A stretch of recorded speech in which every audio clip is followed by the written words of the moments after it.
One day, a girl named Winnie Foster goes to Tree Gap to be with her mom and her grandma. She's talking to a toad when a freaky man in a yellow suit asks her questions.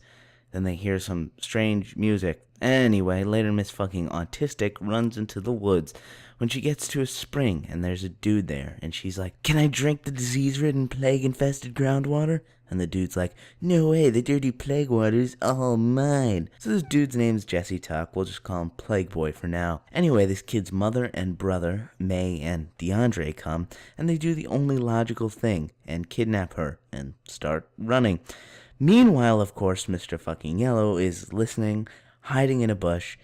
Perfectly normal for an old man to be following around, what, like an 11-year-old?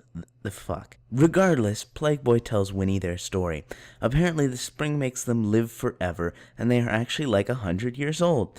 So now Winnie knows they're fucking insane, and runs away from the criminally insane people before they mistake her for a pig and eat her raw.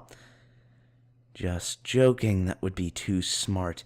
Either way, apparently crack-addled yellow suit man thinks this is a true story and thinks he can make a lot of money off of it. So while Winnie slowly develops Stockholm Syndrome, the yellow man steals the Tuck's horse to go to Winnie's parents, and he trades Winnie's safety for their land. So then he barges in the door of the Tucks and tells them his plan for some reason. His plan is he's going to sell the spring water. Well, big surprise. He's also going to make Winnie drink it. I don't get why, just to make him more evil or something. I don't know why you would need like an 11-year-old fucking pervert. So, only logical thing to do. May hits him in the head with the butt of a gun. I mean, he did just barge into their house, and she could have just been defending against a home invader. I mean, that's legitimate, but I guess it is his land, and they're trespassing on it. Whatever. Then the fucking constable just shows up out of nowhere using his constable sense to detect a murder. And he arrests May. So she is supposed to be hanged. By the way, no trial occurred. But the Tucks break her out, and Winnie pretends to be May while the escape happens. Then Winnie is hanged instead of May. Her death is quick and painless. The end. Just joking. Winnie is set free, not tried for assisted escape from prison, and then again, she's like 11. But I'm surprised she wasn't questioned at all. Then Plague Boy gives Winnie a bottle of plague water so she can become immortal too. When she turns 17, of course, so she'll be ripe for the raping. Thinking that she can just get the plague water whenever she wants, she decides to give the toad the magical water.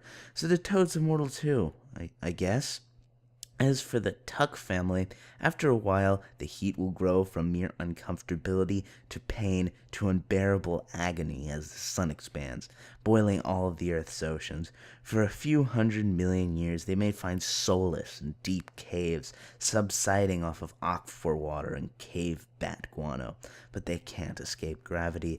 The sun will consume the Earth, obliterating all solid matter but the invincible, immortal family. They will exist in unimaginably miserable conditions until the nuclear reaction feeding the sun dies out, leaving them drifting, cold and alone, a quadrillion miles from solid ground and warm air. After trillions of years, their grip on each other will inevitably break, leading them to slowly drift apart, facing eternity alone, but still fully conscious.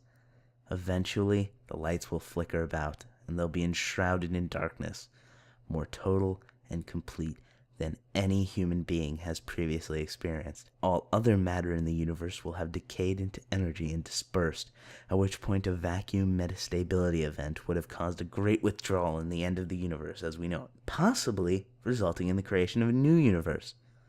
But, sadly, several human-sized chunks of sadness and depression and one infinite toad still exist, perfectly preserved, like a wrench in the cogs of the universe.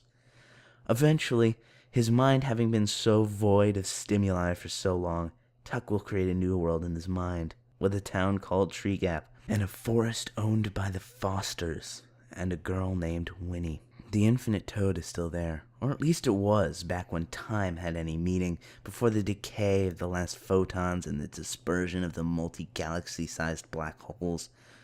The infinite toad transcended our mortal plane of existence and united with the basic forces of the universe. The infinite frog surveys all. The infinite frog is all. All hail the infinite frog. All hail the infinite frog.